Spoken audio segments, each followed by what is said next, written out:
Hello, my spooky friends. My name is Cassie. And I'm Caitlin. And welcome into I'd Survive.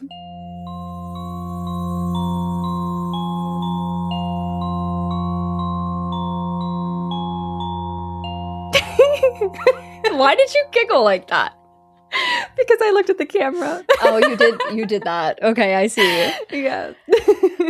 Guys, you're not going to believe it. Our Patreon is alive and well. Yes. It has officially been posted and published, and it's been a journey. It was supposed to be up over a month ago. And then legal red tape and I know. chaos. It's like a whole process that we were not expecting. And I still am not sure if I'm not even, you know what? I'm not even going to go down that. I'm not going to go down that road. No, it's totally We're just happy that it's all done and complete now. And yeah, Patreon, starting with Salem's Lot, all video versions of the podcast are available over there. And we have bonus episodes that are outside of like the usual format of what we do on these main episodes. And I'm possibly more excited about some bonus episodes coming in the next year. Yeah, we are planning out that far ahead. Yes. I'm more excited about that sometimes than like these regular episodes, but I still have to keep my head in the game and be like, wait, no. Hold on.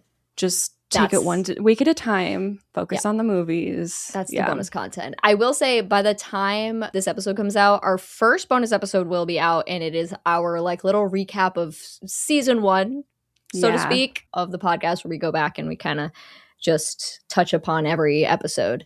So that'll be out. If anyone's interested in that, you can check out the Patreon, which is linked in the description of this episode. Yes. I want to ask you about Scream 7, but like it's hard to talk about it because I haven't seen it yet. I'm going to try to watch it this week, but do you want to give a statement at the moment? A statement. I'm in trouble, guys. No. It's hard for me to say anything without saying too much. I know. And I'll say this, I enjoyed it. I enjoyed it. That makes me happy. More than I think the average person, which is exactly what I expected going in. Because like we were just talking about how Cassie and I tend to have a higher threshold for things in the horror universe than I think the general public. You know, like we're just more like willing to just have fun with it. Yes. Whereas I think a lot of people went into this movie expecting like a masterpiece like Scream 1. We haven't had Scream 1 since Scream 1, guys. Exactly. Where have you been? I had fun, and that's what I can say without spoiling anything. Yeah. I'm going to try to watch it in the next couple days because I want to be there for your little Scream 7 discussion. Heck yeah. But I find it very promising that you enjoyed it because while we do have a high threshold for horror and like we know how to have fun with it, I feel like you also like don't put up with some bullshit in horror too. That's true. So the fact that if there is any bullshit in this movie, the fact that it didn't ruin it for you makes me excited. Yes. Yeah. I just can't wait for you to watch it because like there's things like I want to say, but I can't. So yeah. I'm just intrigued to see what you say. Outside of Scream, literally this morning before we recorded, I did watch, oh my God, I keep getting them confused, Curse of Chucky. Now you're getting into territory where I don't know if I've made it that far. How is it? How is that side of the franchise going? What's interesting is, I'm going to keep this short because I could talk about this forever. Okay. It's very, very different. Like drastically different than the other movies. I enjoy the vibe because I think the vibe of Curse of Chucky is very much like the Conjuring Insidious kind of vibes, believe it or not. I don't think I've seen Insidious. Really? Yeah. Oh my God. Oh wait, I think we've talked about this. Yeah, you haven't. I might have in passing as a child, but I don't know the vibes. Yeah. Is it more fun? No. Oh, it's more dark. Serious. But it's more serious than The Conjuring is crazy because The Conjuring is so scary. Not than The Conjuring. More serious than Chucky. Yeah, definitely. Yeah. Chucky feels like a different character. I didn't feel like it was the same Chucky. Oh. And so as much as I appreciated the vibe switch, I was like, that's not the Chucky that I know and love. Yeah. He was very different. That's hard. So like I enjoyed it. Definitely more than Seed. But it's just different. So I don't know. Yeah. So then where does that leave you? There's one more for you to watch? One more and then the reboot. And then there is brand new news about a new one coming out, I think this year or next year. Ooh, like continuation. Yeah. Well, I saw something that said it was like a refreshing the franchise, but they did a reboot in like 2019-ish. Mm-hmm. So I'm not sure. I don't know if it's going to connect to that. I haven't looked into it. So we'll see. Okay. And how about you? What were you watching? Okay, so I did try my best to find a podcast movie. Right. And so I watched this movie called Devil from 2010. Okay. And I think the concept is fun. I'm surprised it failed me. Oh no. And it's also produced by M. Night Shyamalan. So I was like, okay, well, I'm going to at least be entertained. Do you know what I mean? See, you would think, but producer means jack shit to me. Right? Yeah, ever since the Him debacle. Don't get me started. But the synopsis goes, a group of people are trapped in an elevator high above Philadelphia, and one of them is the devil. Oh my God, wait, T. Like, I think that's so, me and you, we love like trapped and confined space, not literally small spaces, but like everyone's stuck in a room, everyone's stuck here, there, whatever. And it's like got this whole mystery aspect of who is the devil among us. Yeah, like an intruder kind of vibe. Like who is it? Yeah, it sounds so interesting, but it wasn't. I don't know. Did you watch the whole movie? Yeah, I went all the way to the end, and I really struggled in the second half. And then like the devil didn't surprise me at all. Oh, yeah. You know what I mean? Sucks. I was like, I figured it was going to be you. Mm-hmm. And yeah, there was like a really heavy soap opera religion tone to it as well. Okay. Where it's like love and God, which I'm all, honestly, like I am all about love and God, but it didn't feel like it fit the tone of what I wanted the movie to be. Maybe I went in expecting, like it could have been me and what I put my preconceived like expectations on it. Yeah. So yeah, if anyone's seen that, let me know if you actually liked it. I wouldn't be surprised. Like it's not like I'd be surprised if someone did like it. I just was like meh about it. And was it also like really heavy on like drama dialogue? Because I feel like it had a good balance. Okay. It actually did have a good balance of some action versus dialogue. I think there might have been like too many characters maybe though. So like the dialogue was pretty spread thin for what I thought they were trying to achieve. Got you. Yeah. Yeah. Huh. And then I also watched this movie called Dr. X from 1932. Oh. Yes, which is apparently dubbed. I knew it was a thing, but like this was during like pre-code Hollywood, like that late 20s to 1934 time when like silent films were becoming less popular. We have sound and film now, but now we don't have regulations that should come with like sound and film. Yeah. So like the code for like what is allowed came out in 34. So oh, wow. There's like this Wild West era of movies that came out like 28 to 34. That's really interesting. Wow. But okay. Yeah, so this came out in 32 and I watched it because you guys may know that I'm a big fan of Rocky Horror. Wait, what? What's that? Yeah. So let me tell you all about it. Let me tell you again, happily. And Rocky Horror is like paying homage and parodying all of these like old horror sci-fi movies. And in it, Rocky Horror's opening song, they have like, there's 11 movies that are referenced in the lyrics. And this is like the oldest movie. I want to watch all 11 to like get the references. But this First she's like, all right, I gotta watch all of Tim Curry. And now she has to watch 11 movies referenced in one song of Rocky Horror Picture Like Show. I'm just trying to feel something, okay? I respect it. Yeah, so this is the oldest one, and I want to watch them in like order that they came out. But this one has Fay Wray, who I know she's mentioned in a couple lyrics in Rocky Horror, and I know her from, she's like the King Kong girl from the 30s, like the OG King Kong girl. And she was in a lot of horror sci-fi and was dubbed like the first Scream Queen. Oh, wow. Okay. Miss Fay Wray. So, and I actually didn't realize I'd seen her before in The Most Dangerous Game. Have you heard of that movie? I have heard of that. It's one that like horror, like film people would hear of, but I saw her in that and then I was like, oh my gosh, I didn't realize I've actually seen you before. Huh. But now I saw her in Dr. X, which was just like horror sci-fi. And I thought it was a lot of fun. Yeah, I enjoyed it. I enjoyed the dramatics of it. And it's like one of those fun, like mystery investigative, what's going on. There's like a serial killer that's like killing on every full moon. And then... and they're being cannibalized. And the tool that's being used to like kill the bodies only traces back to this one like science research center that like 5 different doctors work at. So they're like, it has to be one of you guys. So it's like figuring out which one of these scientists is kind of a mad scientist. And yeah, it was actually a lot of fun. I love older movies. Like there's just a different originality to like the plot and dialogue. Like we're not in a formulaic horror movie format yet, obviously, because it's so early on. So it's more free in what it does, I guess. Absolutely. No, that's really cool.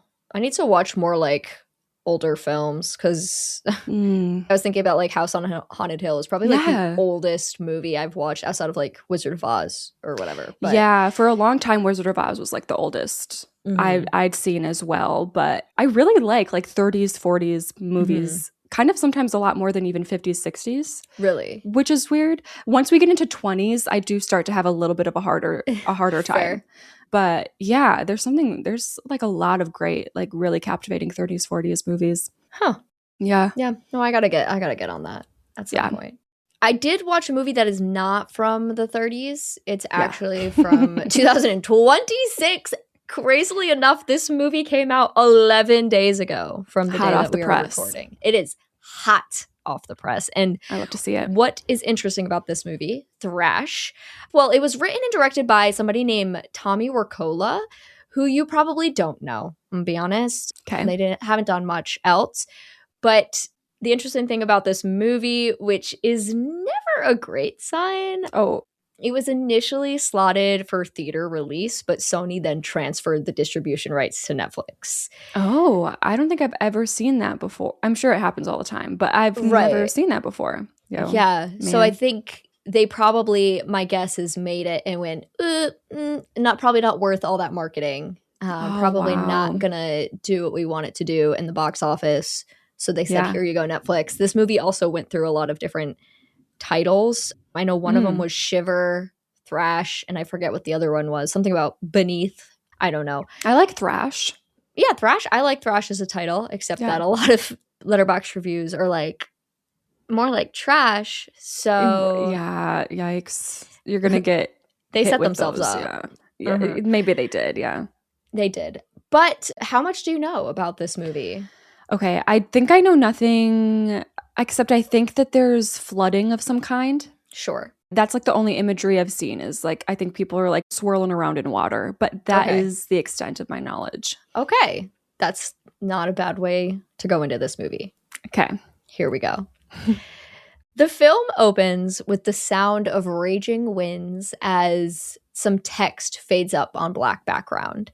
Since 1980, the intensity, frequency, and duration of Atlantic hurricanes have increased 250%.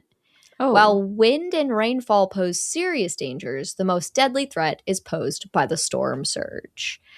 I'm immediately triggered. Listen, okay, no, I had picked this movie without knowing that Cassie was going through some like tornado warnings. Yeah, like severe thunderstorm, flooding, and tornado warnings. It was a crazy week this past week, and I thought I was gonna die. Caitlin, I was so scared that I was gonna die that you know how I went and stayed by my parents one night because the tornado warning went off for the first time since my childhood the previous night, and I do not have a good basement for that. And you were like, maybe not.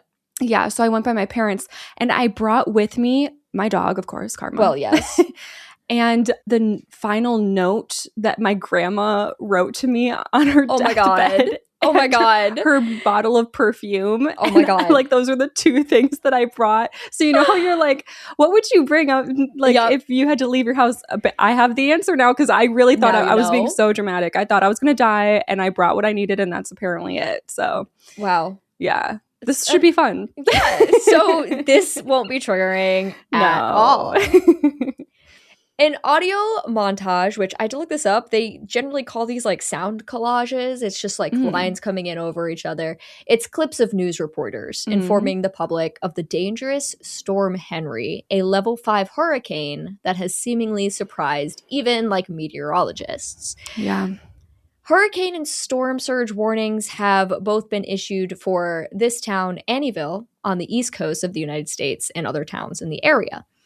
The rain is coming down, the thunder and lightning rages, and 2 hours and 14 minutes before landfall, the evacuation sirens sound in Annieville, South Carolina. Have you ever, hurricanes are a whole different beast though, from what obviously Wisconsin, we don't see hurricanes, but obviously you're on that. Are there ever hurricanes that hit by you? Yeah, we had them. We haven't had like a crazy one in a long time. I can't even remember the name of it, but like I remember my elementary school flooded after I left it. That's crazy. There was a hurricane that flooded my elementary school. So like I know it was really bad once. I remember like the mall got flooded. There was like insane water damage, but it's been a minute. And it's tough because like I'm one of those people who's truly fascinated by intense weather. And so I always like to be like, oh, I love a hurricane. But then I have to be like, well, people's lives have been ruined by those. So maybe calm down. I think that's a common feeling. A lot of people like are fascinated with what this earth is capable of. But then also it's like, oh my gosh, it's devastating. Exactly. Yeah. So a girl named Dakota, she's probably a little bit younger than us. So like mid-20s. Okay. She meanders over to her fridge in comfy clothes. The house is a mess. There's trash on the floor. There's a container of milk sitting out on the counter. And we get a quick shot of her pill bottle with Xanax written on the side. Though the sirens are blaring basically just outside, Dakota seems unbothered. There's not much to eat in the fridge, so she picks up the phone to order delivery. Okay. I wish I had this. Like, you would think this would be my energy. Yeah, right. Unfortunately not. I'll get there someday. I aspire to be this. You're like, it's fine. It's fine. Well, she attempts to order a burger and is shocked to hear that they're closing. She glances out the window. It's just a little bit of... She doesn't finish her sentence as she notices her neighbors packing up their car. Well, the only way Girlie's going to get something to eat is if she walks to the grocery store. Oh, dear. The way that she looks at the front door before going out tells us that she really doesn't want to go outside. She looks very scared and anxious at the thought. Okay. But out she goes. She's walking down the street in her rain jacket, and the weather conditions are crazy. People are scrambling, packing their cars, and getting out of town. A fire truck rushes by with its sirens on, and Dakota starts to fall into a panic attack. Her breathing gets very short and rapid, and her heart is racing. And as she turns to just go back home, she bumps right into one of her neighbors who says, like, you shouldn't be out here. What are you doing? And she yells, I needed food, over the sound of all these strong winds. And the neighbor replies that he hasn't seen her in forever, not since her mom passed. He tells her that she should get out of town, and his words get drowned out by Dakota's heartbeat before we cut to Dakota back at home, sliding down the door to the floor against, like, the front door. She takes off her coat, and it seems like she's not going to go anywhere. She's going to stay right here. We cut to a lake and a rope swing where 3 kids are playing out in the storm. Their ages range from probably about like 9 to 18-ish. Ron is the oldest, Dee is the middle child, and Will is the youngest. They're having a grand old time jumping in the water, and Ron plays a little prank on his younger siblings where he like jumps in and doesn't come up for a long time, which oh my God. I think I hate that. That's not funny. I don't think it's funny either, because like I will sit there and be like, I know you're joking. Like, it's not funny. And then what if they die? And then what? Then I'm going to be traumatized. Then you're never going to trust anyone ever again, and you're just it's going to be a bad time. Yeah. But he finally pops up and says, it's the aqua lungs, baby. And they're all laughing until a truck pulls up and starts honking. A man leans out the window asking them what the hell they think they're doing out here. This man is Mr. Billy Olson, and we can immediately tell that the kids do not like him. And we don't blame them given the tone that he's using. He calls them bastards and berates them for playing out here with the snakes around. They insist they were being careful, But all he seems to care about is that if one of them got hurt, he would have to pay the bills, which he has no interest in doing. Okay. Mm-hmm. Yes. Get your asses in the truck right now, he yells, before we cut away to an 18-wheeler labeled with McKay's Meats pulling up to a factory. The driver, he like hooks up the truck to some pipe at the factory. It's like one of those metal cylindrical backs that like you just kind of fill. Oh, yes. Yeah. Yep. And he hooks it up to the factory. We can see that there's like meat juice kind of leaking out of it. It's kind of gross. Yeah. And an employee of the company, a woman named Lisa, walks out the doors of the building and over to her car. And she is a very pregnant girly. That baby looks like it's ready to come right out. And as she's leaving the parking lot, the truck driver, Bob, he walks by. So she slows down her car, rolls down the window and to chat with him. I thought we were closing down for the day, she asks. And Bob tells her that boss man wants him to do another load, but he seems pretty okay with it because he's getting overtime. That's so crazy. In this weather, absolutely not. Insane. As Lisa heads out, we can see more chaos around her as the storm gets closer and closer. She's on FaceTime with her mom in the car, and oh boy, we have tea. Okay? So Lisa's fiance, Eric, left her to become a professional poker player and DJ after he had convinced her to move across the country with him. And mom is pissed. This is so Lana Del Rey coded. This is so Blue Jeans from Born to Die era coded. That's crazy. Wow. Yeah, crazy tea. Lisa hasn't told anyone about it because she's really embarrassed, which like I get, but also girly, you should not be embarrassed. That's diabolical. That's so sad. People are like that. A lot of people react that way to being screwed over. Like you should not be the embarrassed one. It's so sad. Mm-hmm. But mom, she's a little much. She's like very overbearing and she's still trying to push a tub birth on Lisa, just like her sister had done. But Lisa's like, Mom, I'm really fine. I'm going to go to a hospital. I'm going to lay in a bed and I'm going to listen to my birth playlist. She's very serious about her birth playlist. And I'm sorry. I'm just thinking about what my birth playlist would be. And I think you know what it would be. And it would make for a very interesting birth. Oh my. Wow. That would be something. Yeah. If you know, you know. And you should, because I never shut up. Mm-hmm. For a second, I was like Lana Del Rey, and then I was like, oh no. Oh no. It would be much more exuberant than that. Yeah. It'd be popping out in like 2 minutes. I know. So high energy. So easy. Mom suddenly realizes that Lisa is still in Annieville and asks her why she hasn't left yet. Lisa explains that she was required to go into work today, but she's leaving now. And Mom's like, well, they closed the interstate already due to flooding. Mm-hmm. And Lisa's immediately like, wait, what? Like she's like, oh shit. So she speeds up her car. And we cut away to a much calmer place where a couple of men are docking in oceanic research boat. Mm-hmm. They're talking about how bad that storm out near Annieville is, and they can see it from where they are, but it's not really affecting them here at the moment. Like they can just kind of see the giant storm in the distance. And one of the guys, the younger one named Brian, asks the other, Dr. Dale Edwards, if he was able to tag them all. And he says he couldn't. There were too many coming in with the storm. He's talking about the bull sharks. Oh. Yeah, just some bull sharks coming in with the storm, which is fun. Okay. We're not going to get into like Sharknado territory in this movie, are we? That would be fun. I've never seen Sharknado. You don't need to know the vibes. I think it's probably a shark and a tornado together. So out runs the harbor master, Greg, and he tells them that the storm is looking bad. It's a category 5, but if they ever considered creating a category 6, this would be it. Dale looks concerned and says he needs to get in touch with his niece, and we cut over to Dakota's phone ringing. Dale's asking if Dakota has found a way out of town, and she tells him that she's just planning on staying here. He warns her that the storm is going to be really bad. The house could come down on her, and she just goes, I don't know, sounds fun. She goes, okay. She goes on saying that they always exaggerate these things, and everything turns out fine, which like, literally like 9 times out of 10 it does. It's just a matter of, are you going to choose to be afraid of the one out of 10, and I personally do. Yeah, right. Yeah. She thinks the house will be safe and she's going to stay. Her uncle gets a little more personal with her, saying that he knows she's been hurting since her mom died, but locking herself inside that house day in and day out isn't going to make the pain go away. And it's like meant to be very apparent that she has agoraphobia.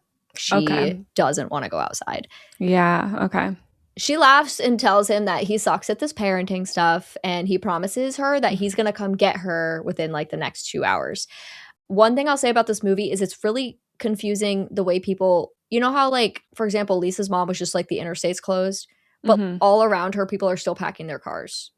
Okay. So it's like there's stuff like that stuff doesn't make sense. And I don't know if it's me misunderstanding something or if it's the movie just being sloppy. Yeah. It's, you just got to accept those things. Okay. So people are continuing to evacuate as there is 22 minutes until landfall. Billy drives those kids through town as he continues to verbally abuse them, telling them that if they pull any shit like that again, he's going to drop them right back off at foster care. Oh. Yeah, really nice of him. A news report on the radio tells of a mandatory evacuation. So, of course, the kids are like, so, like, are we leaving? What does that actually mean? Mandatory? Like mandatory evacuation. Like, where are we going? Does the county not, is it a county wide, is it a state? Like, you know, when people are put under evacuation, it's like, okay, where do they go? Yeah, I think it's just anywhere but here is kind of the vibe. Yeah. Oh my gosh. Which turns into a lot of people getting stuck because whenever you see those, it's just like all traffic. Yeah. And it sounds like based on this movie, like it came out of nowhere. So it was like last minute. So people were just screwed. Yeah. But when the kids are like, are we leaving? Of course, Mr. Olsen's like, bullshit, we are. You know, he's too cool for that. Jarring cut to Abby Lee Miller screaming in Kelly's face about Brooke before Abby Lee mimes biting off her finger. Are you like actually? Wait, like it's actually Abby Lee Miller, like not someone who gives the energy of Abby. No, it's like literally Abby Lee Miller. And I did check out after you said cut to Abby Lee Miller. What did she do? She bit someone's hand off? Abby Lee Miller screaming in Kelly's face about Brooke before Abby Lee mimes biting off her finger. So Dakota's sitting on the couch watching Dance Moms. Okay. Okay. Okay. I'm here. And it's really funny because like half the fucking reviews on Letterboxd are like, Abby Lee Miller, what the fuck are you doing here? Yeah. I've never been so caught off guard. Same. Abby Lee Miller.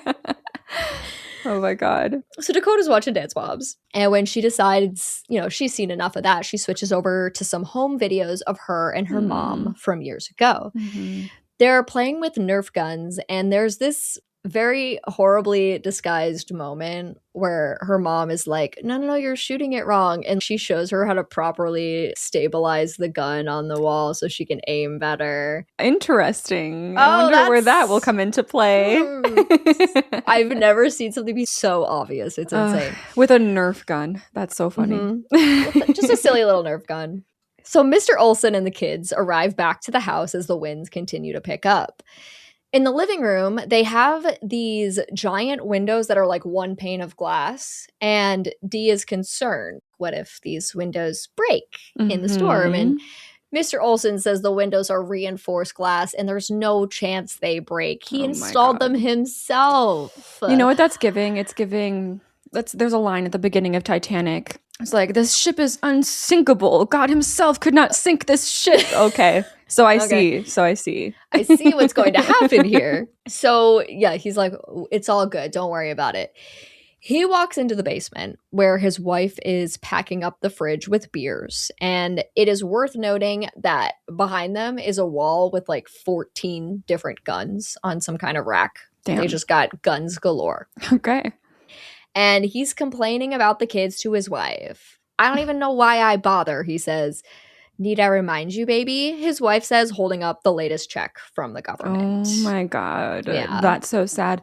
I think that's also more common than we realize, and it sucks. People just like, whatever, can get money from doing this. That's so sad. I probably shouldn't admit this, but I found out that foster parents get checks from the government when I watched Child's Play 2. Oh, I don't think I even remember that detail.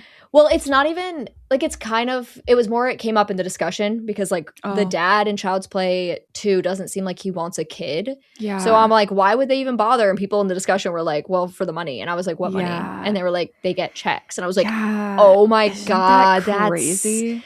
That's why foster parents are so often evil people. Yes. They're just trying to get money. I was like, this makes sense now. Now I get it. Shout out to all the good, wholesome, kind, loving foster parents, because those people are angels. But when true. It's just like all these other people just in it for the money it just sucks. Mm-hmm. So the couple's interrupted by Dee, who has suddenly appeared in the room. We're hungry, she says. They're surprised to see her down here because the basement, it's off limits to the kids. Mm. Are those steaks? Dee asks, catching a glimpse of the open fridge. Oh my God. And Mrs. Olsen slides in front of the door as Mr. Olsen screams at her that it's none of her damn business. They aren't properly fed here, so to see that they've got ample food down here is a bit of a slap in the face. Right. Mrs. Olsen tosses Dee a loaf of Wonder Bread for her and her siblings to share for dinner. Oh my God. Yeah. They still make Wonder Bread? I think so. Oh my gosh, I've not like seen that. I always see that in like 80s, 90s like media. I've like very rarely, I don't know if, Wonder Bread. I think I've seen it in the grocery store. Huh, throwback. So back over to Dr. Edwards and Brian. They're still by the water in their town where it has started to rain. And a reporter approaches Dr. Edwards and asks him to comment on the shark incident this morning at Myrtle Beach, where a couple was attacked by some great whites. Oh. Mm-hmm. And Dr. Edwards was unaware of the incident and also says that this sounds more like a bull shark incident as opposed to great whites because they don't hunt in packs. The reporter looks to the camera and speaks of the hyenas of the ocean that eat about everything that they come across. And Dr. Edwards is in the background like, whoa, that's exaggerated and inaccurate. But the reporter ignores him and they just walk away. So don't ask me why. This movie might piss you off. And I just need you to know. I'm kind of in the mood to be pissed off. That could be fun. Okay, good. So don't ask me why, but Lisa's like still just driving out on the road as the storm is clearly getting closer, and she it's fine. She keeps reaching for her stomach in pain, which nerve-wracking because we cannot be popping out this child right here right now. And she turns on her birth playlist and forces herself to breathe. We've reached landfall. The worst of the storm, oh my God, is here. Dakota still sits on her couch watching the news where the reporter is telling anyone who chose to stay behind to write their name on their arm in permanent marker so their body can be ID'd later. Oh my God. Whoa. I've never heard of that, but like shit, that is crazy. That is like, I don't know. I mean, I would do it. I was going to say, I don't know if I could do that because it's just like resigning yourself to like a possible fate that you just don't want to face. But also, I guess... That's crazy to think about. Yeah. I mean, it's so interesting because when you look at these things like mandatory evacuation, I think that kind of lends itself to if you choose to say like we can't save you, that's the meaning behind a mandatory evacuation. Sure, it's like a liability thing. Exactly. Yeah. So at that point, they're like, we're not sending people in there. Yikes. We can't. Yeah. So she's watching the news until the power cuts out. Now, as the audience, we cut over to the ocean where we can see the storm surge coming in full force and the seawalls are starting to crumble. All at once, they break down and the water floods onto the land. As Lisa is driving down the road now to go, I don't know where the fuck she thinks she's going, she comes across Bob in the meat truck again, and he's coming from the opposite direction and waves her down to stop. A tree just fell across the road behind him. So he's like, all right, turn around and follow me. But we have a problem. Oh, Bob storm, looks, perhaps? Maybe. It could be that. Okay. Bob looks back up at the road, and from a distance away, he can see the water rushing at them down the street. God, yeah. So he yells to Lisa to try and squeeze by the tree because the branches are there, so she could try. Just get away, get to high ground. So Lisa rams her car into the branches of the tree, trying to force her way through the brush. Bob tries to rush forward. There's a truck ramp just ahead. So he's like, all right, if I can make it to that, I can get to high ground. Just before he can turn up the ramp, the water makes contact with his truck and pushes him back down the road toward Lisa. Okay, we're going to cut away again. This is a lot of oh my gosh. Here, it is. Here. It's hard. Deep breath, you have patience. Different groups. Yeah. So back at the Olsons, the kids sit in the living room watching the news on the storm. And it's worth noting that where the Olsons are is not like downtown Annieville. It seems to be a little bit outside. Sure. So like the conditions are slightly different over there. Mm-hmm. So they're watching the news and they hear a loud crash outside. Looking out the window, they can see that water is starting to rush into the yard. And Mr. Olson is asleep on the couch with that big old window behind him. The kids are like, yeah, the storm's here. And he like slowly wakes up. And the kids are trying to warn him, but he sits up and is like, for God's sake, it's just a little bit of wind. Well, the window crashes in behind him. Oh, good. And floods the living room with water. Immediately. So good on him. And then he yells at the kids for not putting, like barriers up by the window. God damn it, these kids. Yeah.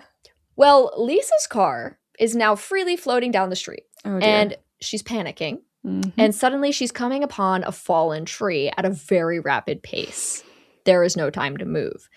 A large, thick branch pierces through the windshield and out the back of her car. Yeah. And some smaller branches pin her to her seat.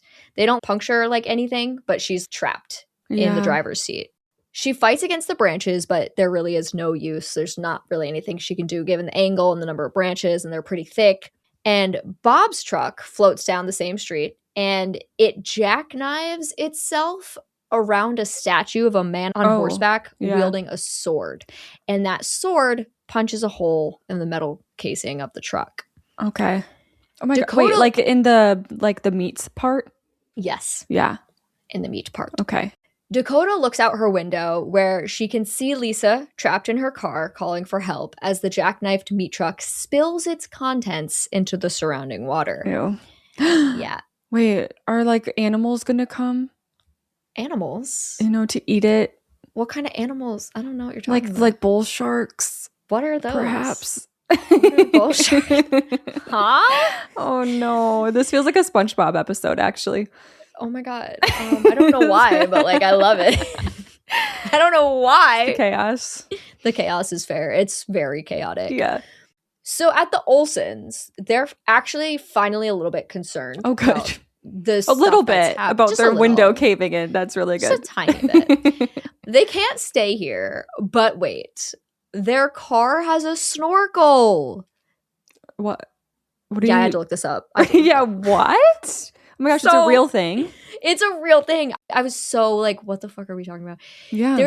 I don't know all the technical stuff, but like there's a thing, it literally looks like a snorkel and it's on your car. And it's like for if you have to drive through water, like it keeps the water out of the engine. It diverts air. I don't know how it works, but it's a thing. Oh my gosh, we should all have this. I want a snorkel. You're going to get a snorkel. Yeah. Just put it, like it probably look really silly on your car. I don't know what you drive, but like it's probably not a big truck. Oh my God, that's so funny. Cassie driving around with her snorkel in the middle of Wisconsin and people are like a dry heat wave. Like it's just in case, guys. Just in case. You don't understand. Yeah. So they can totally try to drive out of here, right? Like that's going to be fine. So Mr. and Mrs. Olson run out to the garage to see if they can get the car going, but tell the kids to wait inside while they check. Cut to two random dudes named Jimmy and Scott, who are in their little rowboat going down the street near where the meat truck, Lisa, and Dakota are. Mm-hmm. They hear Lisa's cries for help and make their way over to her. Scott fights the current to make it to Lisa's window and tells Jimmy to get the cutters that they happen to have with them. Scott promises Lisa he's not going to leave her here. Jimmy grabs the cutters and starts to make his way over to them when he suddenly just drops beneath the water and he doesn't come back up. Oh, it's a joke though. Haha. Tee. Scott heads back to look for him, calling his name, when Jimmy pops up from the water, missing half of his left arm. Oh my God. Blood pours out into the water. Some panic is going to ensue as a bull shark comes back and grabs Jimmy, again, dragging him beneath the surface. Now, Dakota is watching this whole thing unfold from her second-story window of her house, and she opens it up and she starts screaming to Lisa, like, there's a shark, like a shark, like as if Lisa can do anything about that. Bob had been passed out in his meat truck, but he wakes up now and kicks open the door of his truck. Okay. He's unaware of what's going on, so a shark immediately jumps up and devours him. Bro never really had a chance. Yeah, he's gone. Bob I don't know why I'm so shocked by this. Yeah, it's like, just, it's suddenly like, bam, chaos shark. Boom. Yeah, Jesus. Oh my gosh. I thought like there was going to be a whole arc of him helping Lisa and everything. Oh, yeah. No, okay, no, he's just gone. He was only here for the meat truck. Like, all we needed was his meat truck, not him. You know what I mean? Poor guy. So another shark goes after Scott and drags him towards Lisa's car. He screams in pain as he's chopped up to bits and disappears beneath the water. The water surrounding Lisa and her car turn bright red. And this is Act 1 check-in. Okay. Yeah. Just like overall like vibe, how are you feeling at the moment? A little bit overwhelmed. Valid. Yeah. There's a lot going on. There's lot of characters. A lot. And after actually Bob dying, I'm a bit stressed because, well, if I had to guess, I would say Dakota could be our final girl. But I was going to say I'm a bit stressed because I'm like, wait, okay, who's my person? You know, in this movie, like there's a lot going on. Yes. But I want all the kids. It's just, yeah. This is definitely an example of a movie where our questions are not like sitting with one character because it's us just all over the place. But I have 3 questions for you. Okay. For this act. And our one and only deadly question is our very first question. And I feel like you might know what it could be. Do you evacuate Annieville? Right. Well, I want to say, like, just for the sake of the characters, and this doesn't have to apply to you, I think they do a half decent job of explaining why these characters didn't leave. So like, I don't hate like them. If I have agoraphobia is like a big deal. Yes, like for example, exactly. like it's just not that easy. Even in emergency situations, I'm sure it's like, it's a lot to leave the house. So yeah, there's like definitely reasons for these characters. They don't have to apply to you, obviously. I just wanted to bring that up in case, because I'm sure a lot of people are like, well, yeah, 100%, you know? Yeah, that's so crazy. I just have never had, I don't think I ever would, like in my area, I would never would experience like an evacuation. I've only ever heard of that for hurricanes. Like for hurricanes and fires, obviously. Yes. So yeah, around here, it's more like get in your basement and hope for the best. That I do 100% of the time. I will always do that, like when I'm told. So I would assume that my rule following would extend to something like this. And the only thing I'm thinking of, I'm taking this too serious because the only thing I'm thinking of is like, what if I have a family member who doesn't want to? Like, do I leave them behind and follow the rules, or would I just go to them and stay with them? Right. I'm going to give myself like a solid 80. Okay. Because I think I would, but I imagine there could be extenuating circumstances. Absolutely.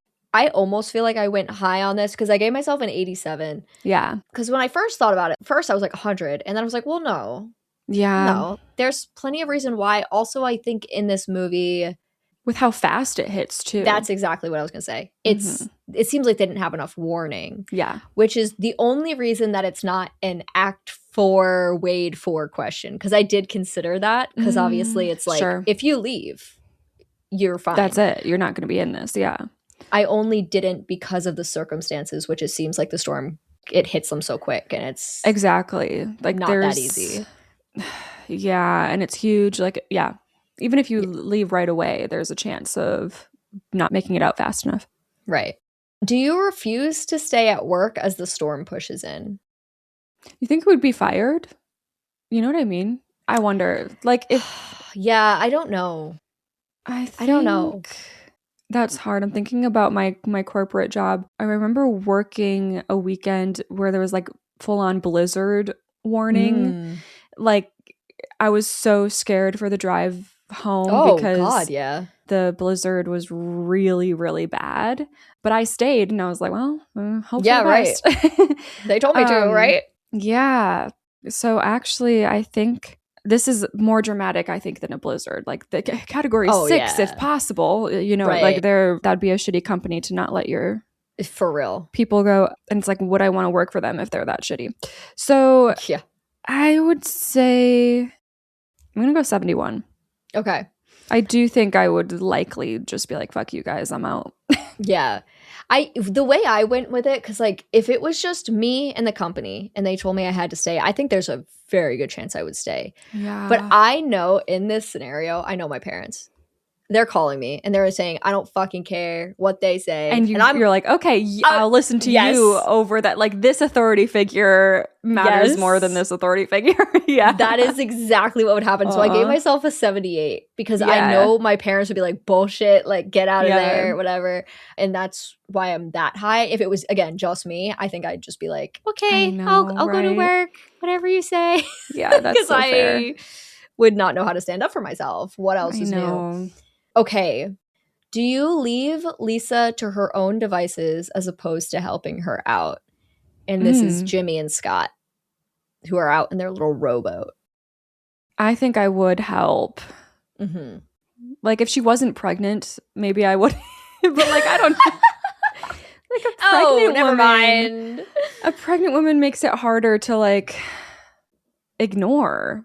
I also want to remind you, too, like, they don't know about the sharks. They're unaware of that's sharks. Right. No, I'm thinking, okay. So they don't know about the sharks. Yeah. That does change it as well. But, oh my God. I have no idea because I have a hard time. Am I a bad person? We come back to this specific conversation every once in a while where I'm like, strangers, fend for yourself. Good luck. Good luck to you. Good luck to me. And I'm like, so like, okay, I just need to stay alive for my family. But then it's like you can't. I'm gonna go solid 50. I don't know. Wow. Okay. So it's interesting because I think like when we talked about this and but they don't know about the sharks. I'm gonna go 60. Wait. Sorry. Do you mean to go 40? 60. 40. Yes, 40. 40. I went 8 because wow. In this particular situation, I don't see a danger really to myself. I'm out in my boat and she's there. Like, I might as well stop over there. You know what I mean? Whereas like, and no one gets out alive, you're putting yourself really in danger. This situation, this makes sense. I feel like you're not really putting yourself in further danger by helping her. Because you're already out there. I understand, but also the anxiety I get over severe weather, like, just the fact that they're saying it's a Category 5 storm and I'm on a boat, like, I'm freaking the fuck out already just because of that. Because I'm so scared of severe weather. So I'd be like very, very, I need to get out of this situation. Let's go. Yep. You know? Fair. Yeah. But that makes sense too when you're like, we're fine, the weather's fine, let's just help this person. Like, that totally makes sense. But I hype severe weather up in my head bad. Yeah. Okay, so those are your 3 questions. Yeah, so what is your average for Act 1, given that 1 is deadly? Yes, my Act 1 average is 70%. Mine's 69. Okay, that feels good. I think in this situation, it's leaving space for like the extenuating circumstances. You can't take that seriously anymore. I started laughing as I said space because of the stupid Wicked meme. Yes. But it is. Yeah. It's like, we're probably fine, but there are circumstances in which. Absolutely. Yeah. I think that makes sense. Yeah. Beautiful. All right. Let's get into Act 2. Okay. Dale and Brian, they sit listening to some news broadcasts about how bad the storm is hitting Annieville. And naturally, Dale becomes increasingly worried about Dakota. He's not going to be able to get her because the interstate is flooded. They take a look at some live overhead feeds that they have somehow of Annieville, and they can see that the entire town is underwater. They come to the conclusion that the levees must have broke, and they hatch a plan. Basically, what they're going to do is they're going to take a boat up the interstate over to Dakota. But they're a decent distance from the road, so for whatever reason, they need the news crew from earlier to tow the boat up the road for them, and in exchange for that, the news crew gets to come with them, which is a reporter and a camera guy, so that they can film whatever they want. Okay. I don't know why they need the news crew to tow the boat. A just accept it moment. Exactly. I went, okay, sure. Yeah. So they're going to do that. Mr. and Mrs. Olsen are making their way out to the garage to check on their snorkel car as the 3 kids watch from another one of those large windows in the flooded living room. Please back away. They watch as a bull shark drifts by just on the other side of the glass. And in the garage, Mr. Olsen, he goes to unlock his submerged car when a shark jumps up and bites his arm. Oh no, okay. So sad. Mrs. Olsen screams in the background as her husband goes under. After taking half of his arm, the shark then goes for Mrs. Olsen. Mm-hmm. It grabs her legs and drags her away, and she like grabs onto the side of like the garage door and hangs on for dear life as Billy pops back up from the water. Ugh. The kids slam on the window trying to distract the shark, but it's no use. Mrs. Olsen is dragged away. R.I.P., but also not really, because like we don't care about you. Like, bye. See ya. Yeah. When Mr. Olsen emerges from the garage, the kids bang on the glass and they're screaming, "Shark! Shark!" And it's funny because it's like, yes, his arm is missing. He's aware. Yeah. So Billy stares at them for a moment before running back to the car. He's going to try to get in again, but of course, another shark grabs him when he tries. The radio in the car turns on as the shark is like munching away, providing us with some fun comedic country background music. Oh, it's really nice. It's really cutesy. Yeah. But let's check in on our girl, Lisa. She is still trapped in that car and the water is up to her chin now. Oh my God. So, oh my God. I didn't even think about the fact that the car itself was getting flooded. Yes. Trauma. Like, no, thank you. You know, that's like my biggest fear. Wait, what, drowning or? So I have this really intense, probably irrational fear of like cars that I know why is because near me there's a certain hill, a road that goes down a hill, and at the end of it there's a stop sign, and then it's just a lake in front of you. Oh. And so many people like on record have during like snowy, icy season, they're not able to stop their car at the end of the hill, and then they've driven off and like died breaking through the ice of the lake and like dying in that lake. Like it's really scary. Wow. And it's like this really prominent road near me. And so I've always been scared of like just the idea of like your car like in a lake like being flooded.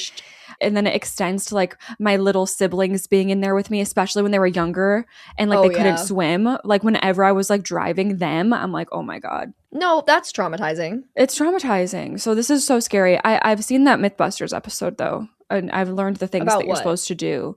Like what to do to get out of a sinking car and stuff like that. Like you have to like wait for it to be. Right? Yeah, but I think you have to like pressure-wise wait for it to be full. Yeah. That makes sense. No, that makes sense. She's gonna be fine. She's gonna be fine. Yeah, she's just trapped by a tree in a car where there are sharks around it, and like she's gonna be fine. So Dakota leans out the window and tells Lisa that she's calling for help. And Lisa's like, girl, like we don't have time for that. Yeah. No one is coming.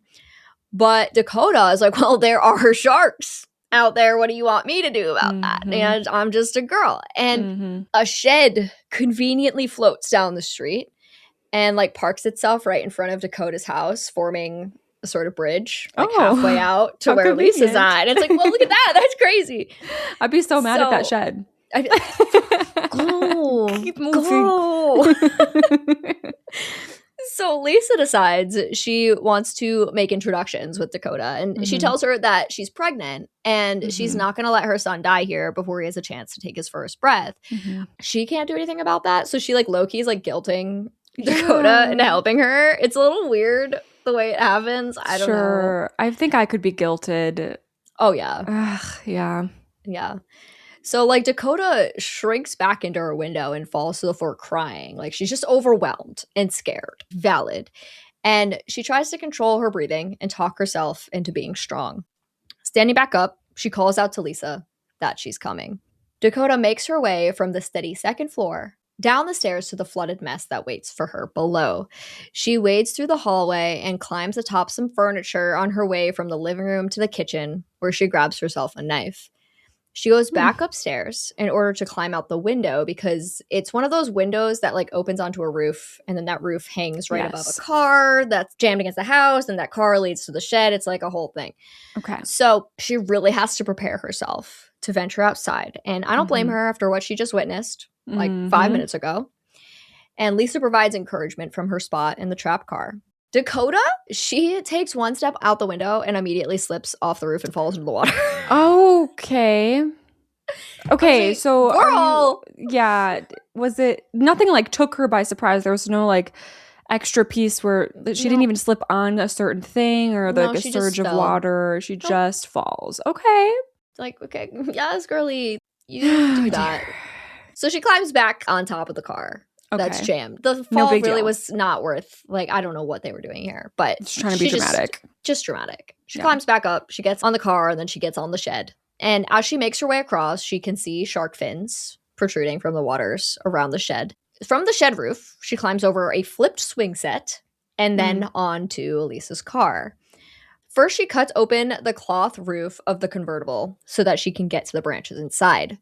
She slices away the branches, pinning Lisa to her seat one by one until Lisa is able to climb through the roof of the car. Okay. So she is free.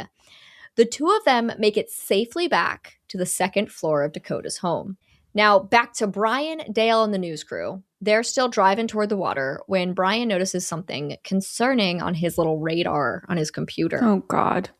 In the live overhead shot, he can see that the pregnant great white shark that they've been tracking, named Nellie, is dangerously close to where Dakota lives. Okay. The reporter he's less scared and a little more excited because he's going to get his exclusive piece. Yeah. You know how the reporters are, especially in movies. Yes. It's giving like Gale Weathers, low-key. Exactly. Mm-hmm. The cameraman who is driving the van, he slams on the brakes all of a sudden. We look up and we see that we have reached the farthest that we can go. The road ahead of them is flooded. Mm-hmm. Ron, Dee, and Will, the kids, they're still inside their one-story home as it continues to flood. And they're currently sitting on top. I can't tell if it's like a dining room table or like a kitchen island. Mm-hmm. Like it's just peeking above the waterline at this point. Now, when their foster parents went outside, they left the front door open, which is... Obviously, the water doesn't matter, but it's like sharks, you know? Yeah, let's not let them in. Exactly. It's like, we don't want that. So Dee climbs up on some furniture and like onto the kitchen counter, making her way over to the front door so she can close it. She holds onto the wall and like she has to really reach out, like tiptoes on the edge of the counter to grab the door and try and pull it close. It's a long stretch, but she's able to grab it and pull it slowly toward her. But just before she can shut it, a shark bumps it open and swims inside. Oh, no.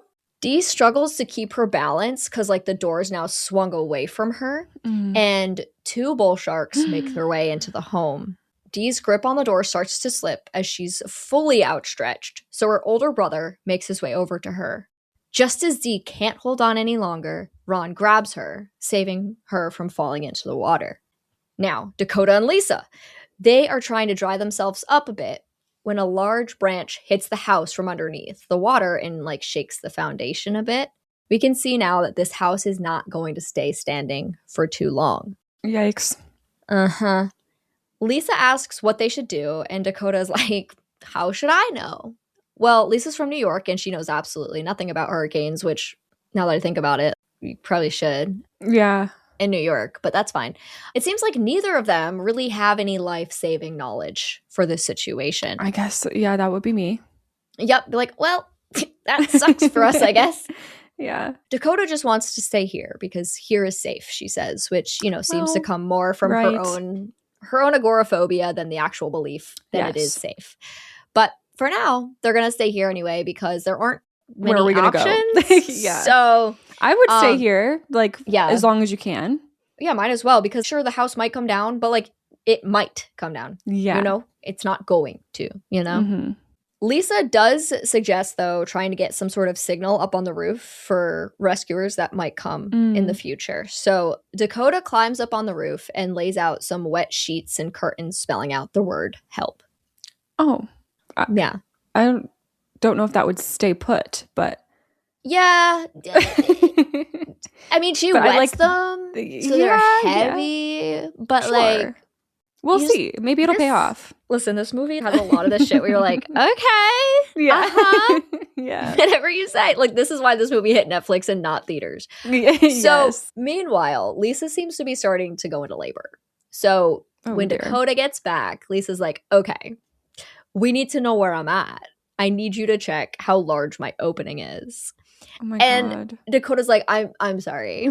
You need me to what? And neither of them are excited about doing this, but it's kind of like, ladies, there are bigger issues here. It's okay, like, let her look at your opening for a second. Like, it's really, they're acting like, oh my God, I don't want to do that. Pull yourself together. Yeah, please. This is, I fear, one of those situations where it's like, let's just make sure everyone is okay. Like, it's not that big of a deal.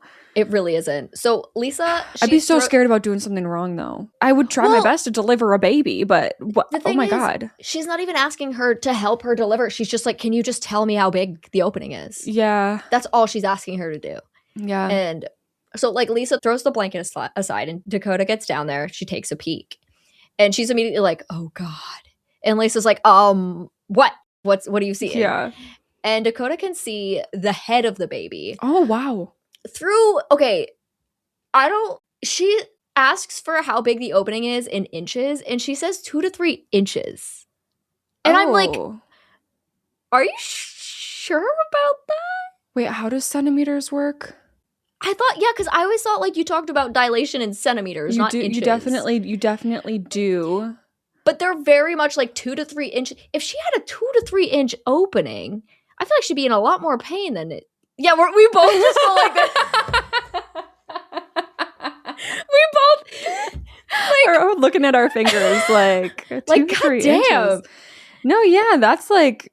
I would think the baby's gonna pop out right now. Like, girl, isn't this the part where you start screaming? You should start squatting and screaming, I think. Yeah, that's very far along. Yeah. I believe. But now the way you're talking about it makes me think that she's not about to give birth right now, even though I feel like she should be. So I'm like, okay, am I getting educated, or did men just not know how babies are born? I don't, like, if one of us doesn't know, and it could be me. Yeah, it could be us. I don't know anything about baby births and all that. Actually, it does scare me. I don't think I could ever do that. The shit out of me. I'm like, shout out women who give birth, because Jesus Christ, it's wild. Couldn't be me. So anyway, the baby's probably coming soon, but let's go back to Dale Bryan. Literally, we can see the head, and she's just like, yeah, okay, good to know. Very cool. Just the head. So Dale Bryan and the news crew are getting the boat prepped to head toward Annieville when they lose signal on all of their maps. The wind's coming in strong. And the reporter, now, like, this reporter, he's a character. Like, they made sure to make him a character. And he's like, oh dear. Are you sure this is safe? And Dale looks at him as like, we're heading up the I-17 in a Zodiac in a Category 5 storm with sharks on the loose. I'm pretty fucking sure that doesn't count as safe. Mm-hmm. And, like, that's just the attitude between these two the whole time. This reporter's just like a fucking idiot. Yeah. And Dale tells them that if the news crew wants to come, they're leaving now. Up to them. And they seem a little hesitant because they're kind of scared, but they decide to join them for their 100-mile trek. The three siblings are discussing their next move. The water is continuing to rise, and they're just barely safe on top of this table. Ron suggests that their best course of action is going to be to find some way to distract the sharks, giving them enough time to get outside and onto their roof. Now, the water levels here are much lower because, like, they're on the first floor, so it's a little different. At least it seems it. Ron thinks he may be able to find something down in the basement. They can eye two of the sharks from their spot on the table, so they're going to have to wait them out before Ron tries swimming downstairs. Dee mentions that there are steaks that she saw in the fridge down there earlier, and they would make for some good bait. So Ron says he'll start by grabbing those along with a couple of the guns that he knows are down there. Yeah. The littlest sibling, Will, is like, Ron, Mr. Olsen doesn't like us going down into the basement. Okay. Mr. Olsen's dead. Actually, he's not. What happened to him? His arm is. What happened? He got his arm gnawed up by a shark. He did officially die. Music. Well, the country music.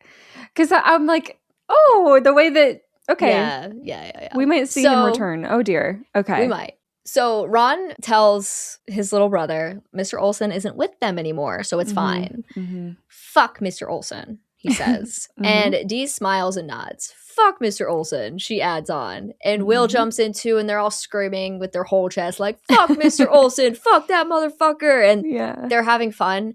And then Mr. Olson pops out of the water. Okay. Yeah, scaring the living shit out of all of them. Yeah, so he's here now. Okay, well, now we have him as a distraction, maybe. Well, right? Yeah. So he, like, falls down dramatically under the table with his bloody stump of an arm. Oh my God. That goddamn thing bit my motherfucking arm and butt cheek clean off, he screams. Okay. Yeah. That's interesting. And his butt cheek. And his butt cheek. He's missing a butt cheek. Unfortunate. Yeah. So he's like writhing in pain. And the kids are staring in disbelief as we cut back to Lisa and Dakota. So the second floor is now flooded with about 2 feet of water. And Lisa's like, we have to get out of here. You said you saw a boat out there, she asked Dakota. The guys that got attacked earlier, they did have their little rowboat, so they could try getting to that. And Dakota's like, okay, maybe, but she wants to wait it out as long as possible because, you know, she's Dakota. But Lisa insists that it's all just going to end up flooding eventually, so they should try and move now. The boat is a good distance away, but they're going to go ahead and try. Okay. So Lisa has some more contractions, and she's trying her best to breathe through them on the bed. She rubs her stomach and says, it's not safe out here right now, okay? It's not safe. So you just got to stay in there a little longer, okay? Please, she begs. And honestly, I'm not going to lie, this moment actually made me a little emo. Yeah. It was like the way she was talking to the baby, being like, it's not safe yet. I was like, oh. Wait, like, I hope the baby listens. Maybe they will. Listen, baby, like, I know you're apparently 2 to 3 inches down there. And Jesus, but like, hold up. And after watching this moment play out, Dakota, like, knows what she's got to do. She looks out the window into the dark night. It's dark now, by the way. It's the worst. Definitely middle of the night. So scary. And she spots the boat up against a building on the other side of the street. Fuck it, she says. Dude, some of the lines in this are kind of corny, but it's fine. Fuck it. She grabs herself some equipment from around the house while she describes something to Lisa that her uncle once told her. Vibrations mimic the distress signals of injured fish. So what she's going to do is find any objects that she can that work on batteries and vibrate. She's going to put them in plastic bags and throw them out into the water in the opposite direction she's going to go to try and distract the sharks. 2 of the objects I see her grab are an electric razor and an electric toothbrush. And she ties those up in bags and makes herself a homemade headlamp out of a sweatband and a flashlight. And this is Act 2 check-in. I can tell you right now I wouldn't be doing that. Yeah, no, I know, right? Yeah. One of the top reviews for this movie is like, she should have grabbed her Rose toy. Yeah. Now we know. This is educational. Educational. Just in case Wisconsin gets hit with a hurricane. Now you know. Now you know what to do. Okay, this is where I need to change something. So I'm going to have to recalculate my scores. Okay. I had it and then I took it out and now I'm putting it back. Because interesting. So, do you stay inside as opposed to checking on your snorkel truck? If I had a snorkel truck, I actually probably would go and try to check Might check it out. Well, if I'm being honest, God, I'm a bad person. If I'm being honest, I would send someone else to go check it out. Send my boyfriend out there. Look. My stepdad, like, please. Suddenly I believe in traditional gender roles in this moment. Please go see what's going on. So would I check it out? Well, if I was alone, or I might go with them still. I guess I will give it a 78. Okay. You know what? I'm going higher. Because if I'm alone, sure, I'm going to actually give that an 85. I would try to figure that out. But you would? Yes. Oh wait, so then I'm low. You're 15. So 15. Oh dear. Yeah, you wouldn't? No. I went with an 82 because I think, now, here's the thing. We're not like educated on these snorkel things. Yeah. But like in my mind, I don't think they made them so that you could drive through like a Category 5 hurricane. You know what I mean? Sure. Yeah. I think you're supposed to like cross rivers with them, you know? Yeah. Like maybe like 3 feet of water max. Yeah. 2-3 feet. So like that was my thought, but then again, it's like the parents are supposed to be really stupid, but I'm also like, I don't know, maybe they're right. Maybe they could drive in this. I don't know. I don't really. Well, I feel like if we are like in a situation where like my house might get swept away, like my house isn't going to do me much better either. So I'd probably try to figure the snorkel out and see if that's fair enough. Yeah. So this is the question that I'm adding back in. Do you leave Lisa to her own devices as opposed to helping her out? Part 2. Now this is going to be as Dakota. Yeah, why would you do this to me? What made you want to do sharks. This to me? Yes. Now I know there's sharks, pregnant woman. You know how like there is a path to get to her car. If there's like if I have to free swim in the water, right? I don't think I would. It's different. Yep. But since there's a path, I do feel like I'm higher. Like I have to try. So I think I will go. This is, would you not help her? Question. Do you leave her? Yeah. Yeah. Do you leave her? I think there's probably, again, I'm going to go 15. Before I said 40. Now you're more likely to help. Yeah, because before I can still get away from the storm. Like I feel like it was earlier on. So it's like, I have my boat and can I just boat away and get out of the storm? But now in Dakota's situation, I feel like I'm stuck at this house either way. So I might as well try helping this person. Who, when I see all these sharks and, you know, so yes, I am like more likely to help in this situation for sure. Okay, I'm less likely. Oh. Just because of the sharks. Like, sharks scare the shit out of me. Oh, the sharks make me more want to help. You know? Now that I know that they're because I'm worried for her. So I'm like, oh, I got to get her away from those sharks. Oh, no, the sharks make me go, ooh, that sucks. Yeah. Which, again, like, if it was just like, I don't want to swim with the sharks. I ain't doing that. But since there's a path, that's where I'm like, I just got to try to get her away from them. Yeah, I'm going 37. Because I think I'm less likely to help out because I'm fucking terrified of getting eaten alive by a shark. But, fair. You know, like a fair fear. It literally is. Yeah, sharks really is. I wonder, a lot of people love sharks. I like don't love or hate sharks. They're just like whatever. It's like cool. But my sister's a big shark fan, and I wonder if bull sharks actually have like these violent tendencies, or if right. You never know. Next, we have to see, can you successfully make it to Lisa and back without getting attacked by sharks? I can tell you I'm not falling off the roof. True. She fell off the roof and she still made it back. Exactly. So I'm going to give myself an 88. Okay. Damn. I think I could. If she could, I feel like I could. Yeah. I think that's fair. I think adrenaline like really helps you out in situations like this. Mm-hmm. I went 73. So like still upper half for sure. Yeah. Yeah. And then lastly, can you hold on to the door to keep yourself from falling in the water? No. The kids. No. I cannot. No? I'm in really bad shape. Wait, how does this work? What are the physics It's of just this? like, so she's like standing on the counter and she's reaching across to the door. And she's on her tippy toes. So like basically she's planked out, holding the door, and like her feet are on the edge of the counter. And it's more of a balance issue than it is a strength issue. Oh, okay. And how long does she have to hold on? 25 seconds. Okay. I mean, I think you have to be in a certain level of shape to be able to do this, honestly. She's like a 12-year-old girl. Oh, I was in better shape when I was 12. I mean, than I am now. What am I saying? So I'm going to go solid flat 80.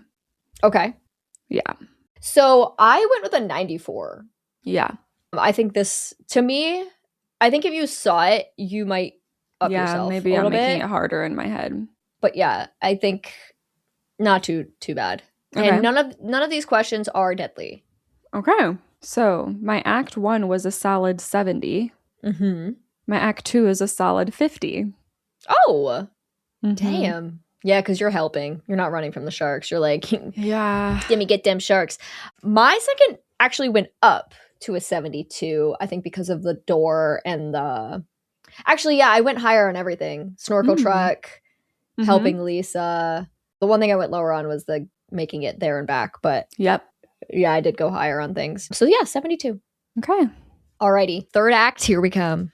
Dakota is going to go ahead. She's going to toss those vibrating bags into the water, hoping that her uncle was right. Pull for her. I hope it works. Right? Before Dakota heads out the window, Lisa thanks her. If it weren't for the baby, Dakota probably would not be doing this, if we're going to be honest with ourselves. So now Mr. Olsen, our good friend Mr. Olsen, starts talking to the kids. And he asks if his wife made it. And they're like, nah. And Ron calls him out. You were going to get in that truck and drive off, he says. Mr. Olsen defends himself, saying, yeah, he was, but he was going to go get help and like come back for them. That's so us coded, actually. Like, we're running away because we're going to get help for you. Like, don't worry. Yeah, we'll be right back. But the kids, like, they call bullshit on that. But he insists he was going to get them help. And now he needs them to do that for him. Oh, absolutely not. And they're like, there are at least 3 bull sharks swimming around out there. We're not going anywhere. Yeah. And Mr. Olsen tries to tell them that sharks don't like kids. They just don't like the way they taste or something. It's science. He literally says this. They're not young enough to believe that, right? No, one of them is 18. Yeah. Ish, somewhere around there. And of course, they just stare at him. Yeah. Like, you're joking, right? Well, Will also comes across one of the checks from the government that's sitting on the table. And for the first time, this is the first time the kids find out that the Olsens are getting paid $1,500 a month to take care of them. Yeah. And they know that they must be spending all that money on themselves because Steaks. they never even get food. Yeah. Barely, you know? But Billy keeps defending himself like, no, it's not like that. I love you guys. But of course, the kids aren't buying it. And when he finally accepts that, he turns back into his true self. You know what? Listen, I still got one good arm left. Don't think I won't use it. I'm not fucking asking you. I'm telling you. Ron stands up for himself and his siblings, telling Billy that if he wants something, he can do it for himself. Billy swings at Ron with his good arm, but Ron is obviously at an advantage here, so he fights back. And as Billy and Ron fight against each other, Dee stands up and just sends a kick into Billy's face. And that sends him flying into the water. Oh no, so sad. Oh man. You just kicked me in the face, you little bitch, he yells, jumping back up. But of course, here comes the sharky poo. It sweeps him up and drags him away from the kids. Good. And the kids watch as all of the sharks start feasting on Billy. And this is the distraction that they need. Exactly. You know, they've been looking for that. So I will say there is, to me, a bit of an error here because I don't even need to go on this tangent, but I'm going to. They're like, we need a distraction to get to the roof. What we need is meat from the basement. So they then need a distraction to go get the meat from the basement so that they can use the meat to distract the sharks to get to the roof. Whereas, like, how are you going to get to the basement? Well, not even that, but like, why don't you just go to the roof now? Why are we even doing the basement stuff? They're still going to the basement right now? Yes. That's what they're using this distraction for, to go to the basement to get a fucking distraction. Wait. Yeah. What? That is crazy. No, that's crazy. My brain didn't even go there because I was like, that would be so stupid. I assume we're just going straight to the, like, perfect. We don't even need the stakes anymore. Let's go to the roof. No.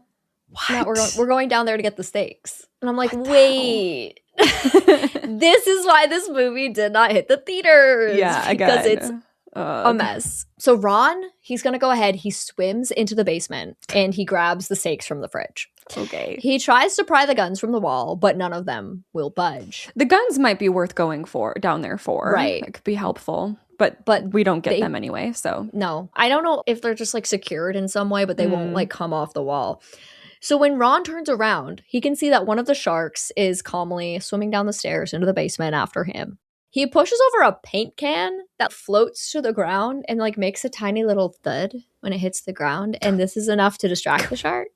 Meanwhile, there's a Category 5 storm whirring around. Like, no, she's like, but the paint can. It's got it. Yeah. And then Ron, like, obviously he tries to go to swim away, but he can't because his sweater is like caught on a hook. Oh. But it's a short enough struggle though, as he's like able to pull himself away and he goes back upstairs and emerges from the water gasping for breath because obviously he's been underwater for a while. But we learned earlier that he can hold his breath for a long time. Yeah. But his siblings grab him, they pull him back up on the table just in time. Now we have meat, and apparently he grabbed another box that I didn't see him grab, but just trust me, he did. Okay. But anyway, back at Dakota's, the water levels have risen enough so that the bed Lisa has been sitting on begins to float.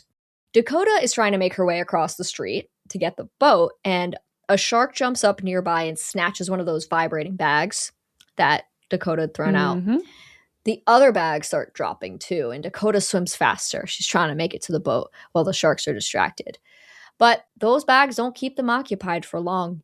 The sharks abandon the bags and start going straight for Dakota, who freezes in fear. She watches the fins approach before they suddenly turn away from her. Where the hell are they going? She asks herself. She looks down into the water, her headlamp's beam breaking through the surface, and just below her she can see a great white shark. She remains as still as she can, and the great white just swims by. Just drifts on by. Okay. So the boat crew drifts farther along in their journey now, and they can't believe their eyes. Everything is underwater. The reporter asks Dale, what made him want to study sharks. So he tells us he grew up by the banks of the Zambezi River, and he says that there is one animal that they fear the most that lives in the river. And the reporter's like, sharks. And Dale's like, no, the hippopotamus. Oh, yeah. One day, Dale... Oh, yeah, they're supposed to be one of, if not the most dangerous animal. They're just that wild. Scary. Yeah. One day, Dale was looking at crayfish in the water when a hippo appeared and went for him. Oh. Just as it was about to get to him, it suddenly stopped and twitched. 2 big bull sharks were attacking it. Did you run back to your hut and get a spear? The reporter asks. No, I ran back to my apartment, called the police, and had me some pizza. We lived in Mozambique, not the fucking Jungle Book. God. He says, now it's worth noting that Dale is a black man, and it's just he's got a thick accent. That's a microaggression. And it's what did you just ask him? Yeah. Yikes. If he went back to his hut? That's so and grabbed a spear? And grabbed a spear? That's awful. I'm about to throw this reporter into the fucking water. No, he better die by the end. Bro. Get some help. But anyway, it's pretty clear why Dale became so interested in sharks. For one, they saved his life, but 2, he was also just fascinated by the fact that those sharks were able to cause fear in a hippopotamus, So one of the most powerful animals in the world. So he became fascinated. The reporter asks him if there's anything that scares a bull shark, but Dale says only bigger sharks, and also certain electrical currents can distort their brains, but that's it. So just then the signal comes back and Brian's laptop is able to connect back up with the satellite. Taking a look at the map, they can see all the sharks they've tagged. And yes, so many of them are just currently in Nannyville, just floating around. Yeah. So as they're making their way down the street, they come across an abandoned SWAT van whose back doors are open. Okay. I guess I don't know where it came from, but it's here now. And Dale eyes some weapons inside. Nice. That's great. Yep. We'd love to see that. And we kind of cut away from that. So we're like, ooh, what's Dale up to? Weapons. Yeah. So the sun's starting to rise again, and the rain has actually stopped. The wind is gone. It's very calm. They're kind of just existing. Everyone's just existing in the aftermath. Okay. Dakota is still across the street, and she has made it to the boat, by the way, while Lisa lays in the bed back at her house getting closer to birthing this child. I cannot believe she hasn't birthed yet. I know. The baby did listen. The baby was like, okay, chill. Okay, I got you. That house, though, is starting to really creak and shift beneath the water. And Dakota gets her hands on some sort of harpoonish thing because the building the boat was next to was a fishing shop, conveniently. Oh, nice. You know how it is. Yep. So Lisa, she's breathing through her contractions when she pulls out her phone and opens up that birthing playlist, all right? You got this, she tells herself as she throws on the first song. 1,000 Miles by Vanessa Carlton starts playing. That's, you know what?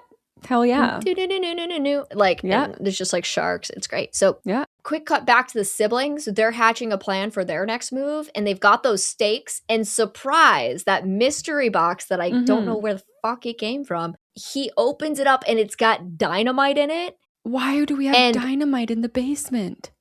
I don't know. We do though. We got dynamite. Okay. But it's funny because as he whips open the box, the song kicks back in. It's like da-na-na-na-na-na, and I need you. And the kids are really hype. And oh my God. It's like, if I could fall, and Lisa's crying in pain, into the sky. She grips the sheets. Do you think this baby is coming, would pass me by? And it's really just a wild energy that we have going on. Yeah, wow. So Lisa encourages herself to give one more big push and the baby will come. But just as she does, the house shifts and starts to collapse. So Lisa swims out into the water and grabs onto a piece of wood floating by. It's actually like a dresser drawer. Mm-hmm. And Dakota starts to row over to her. Lisa screams, like a deadly scream, and then a pool of red just suddenly surrounds her. She frantically reaches down into the water and like pulls the baby up. Okay. So she did have her like tub birth after all. The water birth came so she through. got the baby here. Oh my God. An overhead shot shows us that the sharks are all like approaching. Oh my God, of course. Blood. Yeah. So Lisa continues to hang on to this dresser drawer and her baby. And when she sees the shark swimming toward her, she drops her baby in the drawer. Oh my God. And you did not need to word it like that. I thought she was like dropping her baby to the sharks. She just tosses it over. Yeah. Okay. No. She puts the baby in the drawer, Gently right? sets the baby. Yes. Sorry. She drops that thing. Yeah, she gently sets the baby in the drawer and grabs a shark, like split a shark.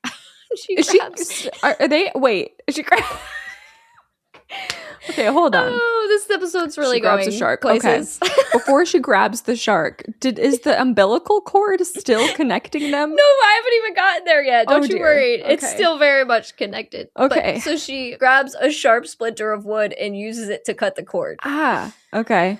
Yeah, I mean, you don't feel that, right? I don't think so, but that's weird. Yeah, no, like it is kind of crazy how it's just like, he's usually, I feel like a movie would ignore this most of the time and just be like, there's no cord. But like the cord's just there and it's just floating around. Oh my God. Kind of wild. So the baby cries. Oh.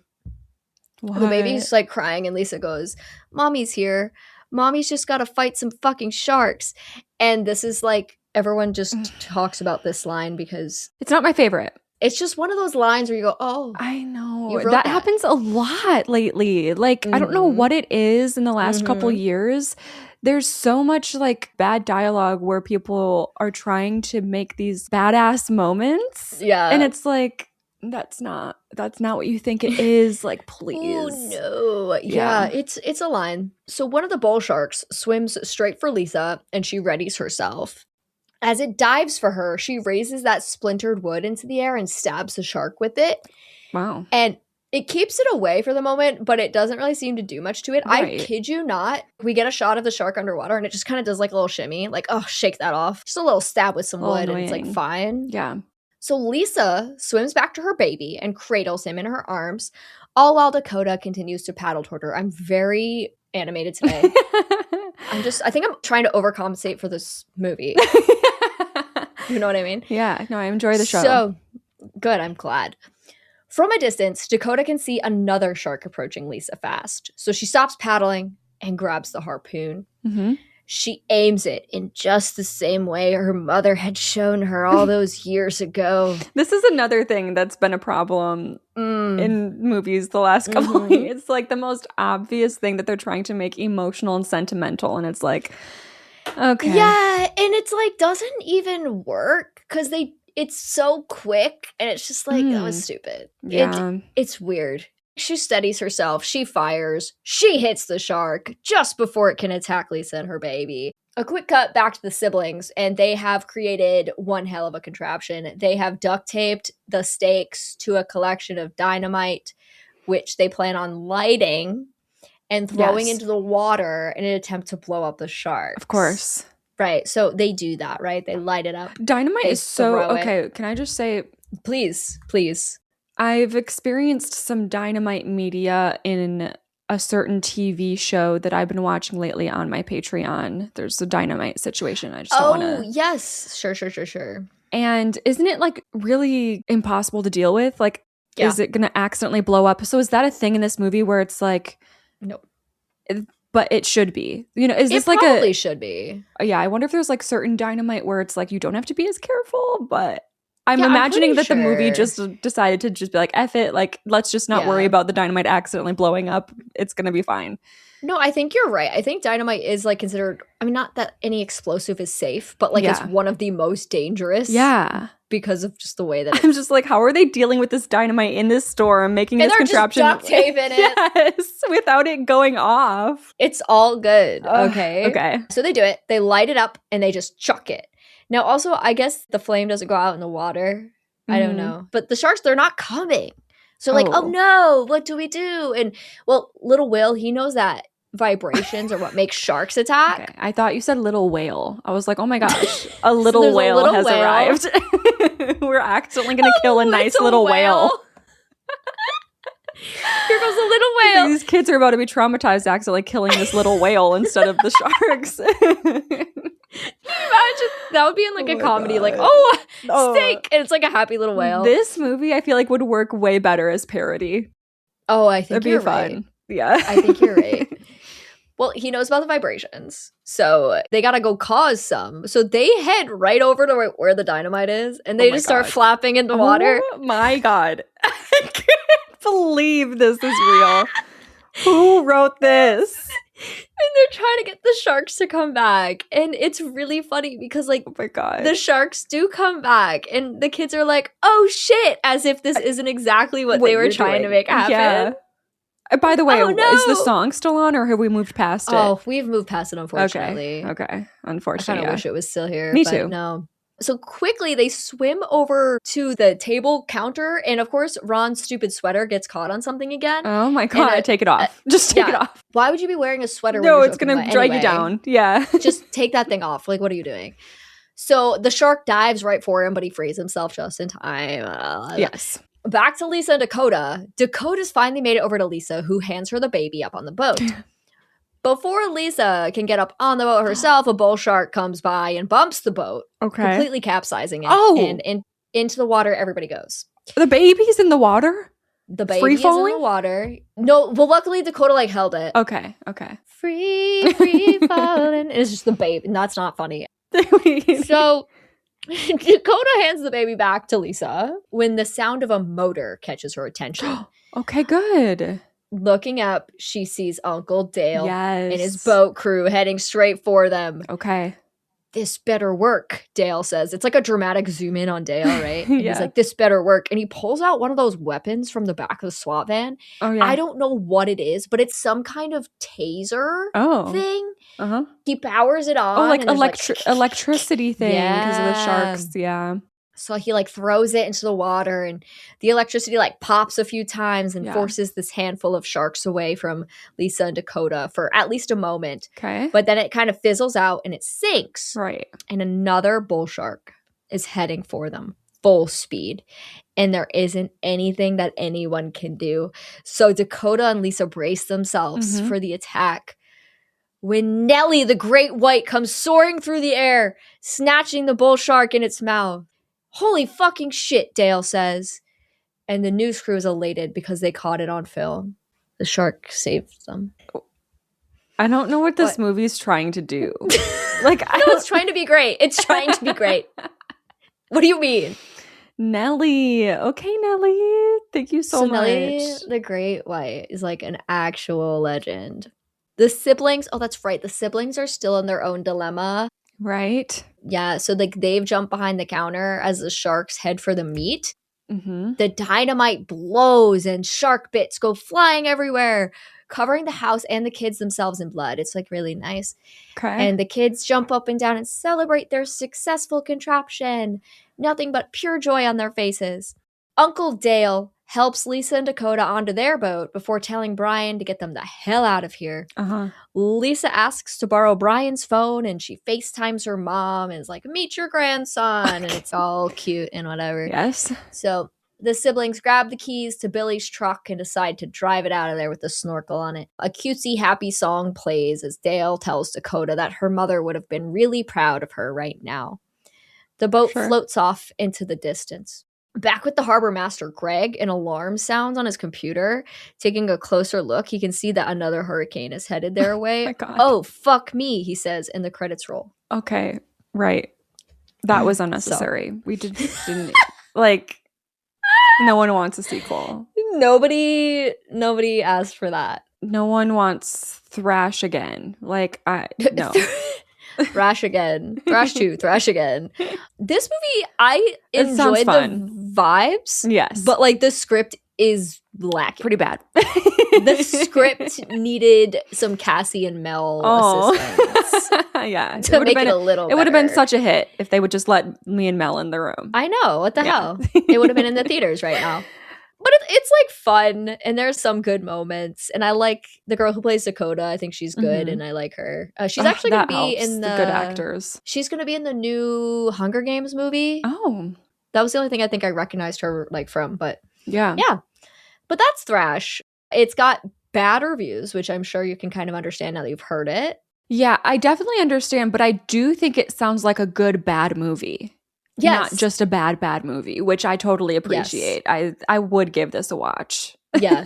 A good bad movie is a great way of putting it, which is, you know, kind of what I expect from my Netflix stuff. This is exactly like, yep, this is my Netflix It's a big movie. surprise when something like Netflix actually hits hard. Exactly. Which is sad because there's good Netflix stuff, but it's harder to find these days, I fear. It really is. So I actually do have quite a few questions for you in our third act. So here we go.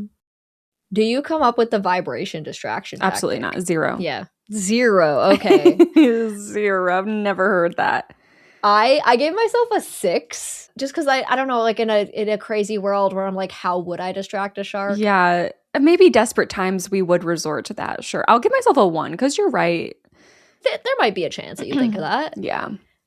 Unlikely, but sure. Yeah. Do you successfully swim into the basement, grab the stakes, and swing back up without getting attacked or drowning? I just wouldn't do that. Oh, I know I wouldn't either. But we do have to. We're playing a game. Yes. So I need goggles.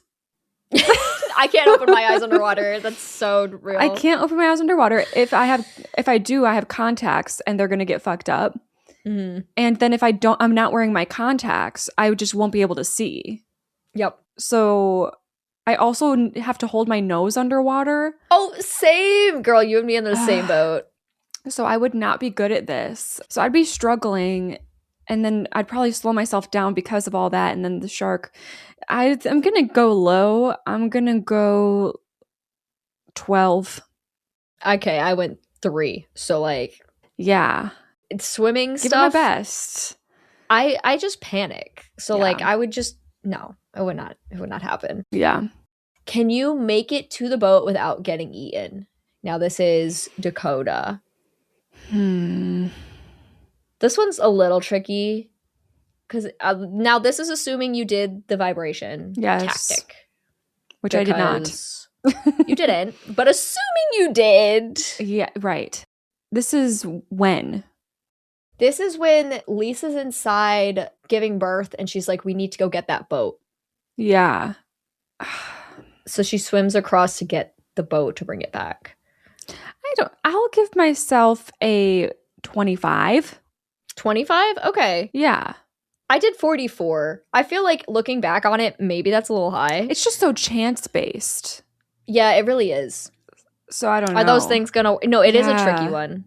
Looking back on that now, I'm like, that's a tricky question to answer, I feel like. But it's part of it. It is part of it. All right. I literally... The way I wrote this question. So... birthing your child. How does that go? Can you do it? I really do think there's some level of divine femininity in childbirth, and that's exactly a woman where I went. Can just do it when you need to do it. So I would say probably a freaking 95. You just have to. No, I think that's the only reason I gave myself an 83. And I only went as high as that because of exactly what you just said. I think it's a combination of adrenaline and all other things that just makes it happen. But knowing me, I'm like, I would just fucking pass out. Sure. I feel like that could happen to me. I wonder how often that happens in birth in general. Because then obviously under this situation, it's so insane to give birth like this. Yeah, right. Passing out feels like a viable possibility. Yeah, so that's why I went where I went. I'm like, I don't know. Yeah. You should be able to. Yeah.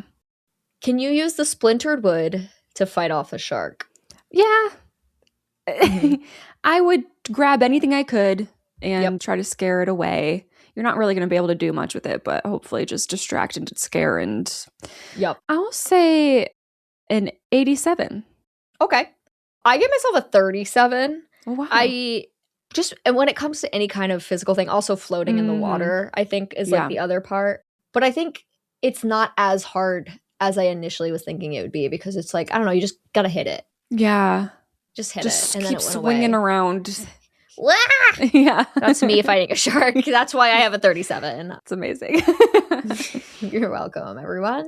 Can you use the harpoon to shoot the shark? Nah. I wouldn't know. No. Yeah. You're on a boat floating. That thing is like speeding.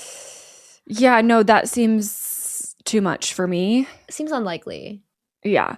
I think I would go like a 5%. Okay. Yeah. I went 17. Yeah. I don't think so, but you never know. Get lucky. And our final question. Do you create a dynamite stake contraption and successfully save you and your siblings' lives? Okay. This is why I said this might make you mad. Because like, what the fuck?